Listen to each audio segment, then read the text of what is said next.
Ouais, sacré duel, deux petits meneurs. Créateurs, avec beaucoup de vivacité. Ouais, la contre-attaque, ça va très vite pour les Dijonnais. Très bien exécuté en effet.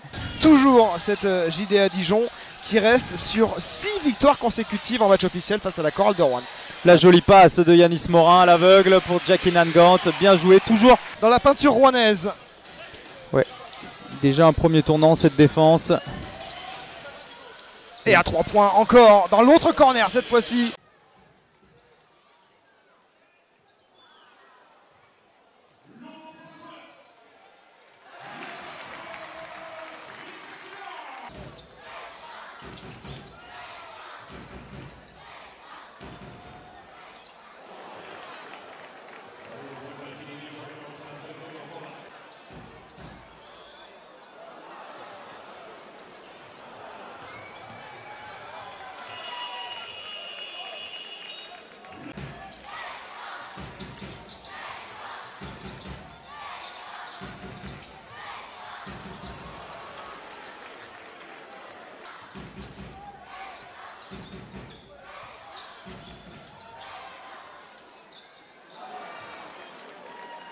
Silvio de Souza, il est loin, le tir.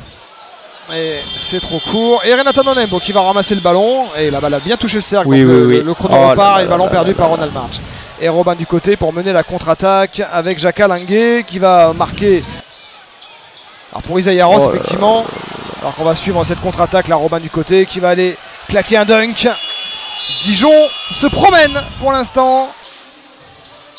Renata Nonembo qui donne en moyenne un peu plus de 3 points cette saison. Kevin Ware, bien défendu par Yanis Morin. Et ben non, ça suffit pas. Plus lourd que son vis-à-vis. Pas tout à fait le même profil d'intérieur. Isaïa Ross à 3 points. Ça y est, ça tombe dedans. Le premier.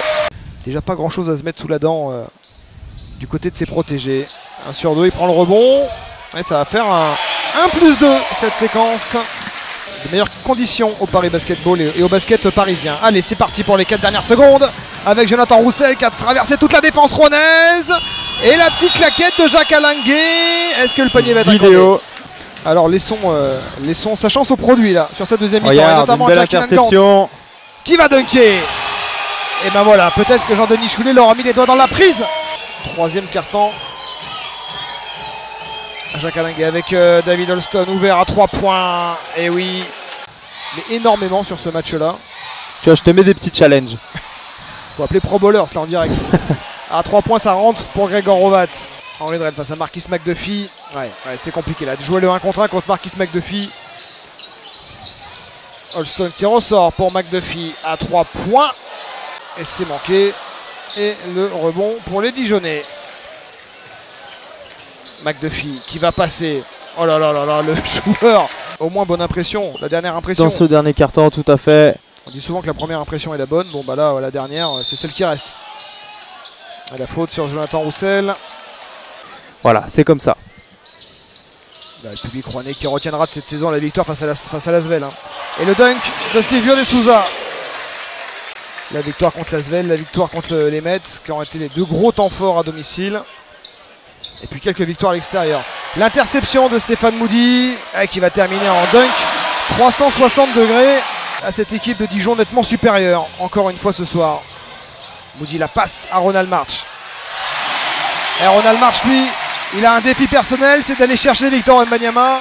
Voilà, même s'il y a des joueurs qui ont été, je pense à Matt Morgan au Mans qui a été exceptionnel sur la saison. Henri Drell qui vient dunker. Ouais, ce sera le cadeau du pot de départ de la LNB pour Victor Wembanyama. Ah, ce serait plus qu'un hold-up. Hein. La passe à Kadri Mondadze, le shoot dans le corner. Regarde. Du Maoré. La chorale repasse sous la barre des 10. Être actif. Toujours 7 points de retard. Oui. Robin du côté avec Marquis McDuffie, 2 contre 1. Et Jacques Alinguet qui va s'en sortir. C'est bien attaqué, voilà. Renata Nonembo, David Holston à 3 points. En fin de possession, c'est raté. Il reste 12 secondes. La chorale est menée 2 à 9 points. Ronald March qui va mettre un dernier panier. Une nouvelle victoire, la 20e cette saison pour les hommes de Nenad Markovic. Et la 6e défaite consécutive pour la chorale de Rouen qui s'est réveillée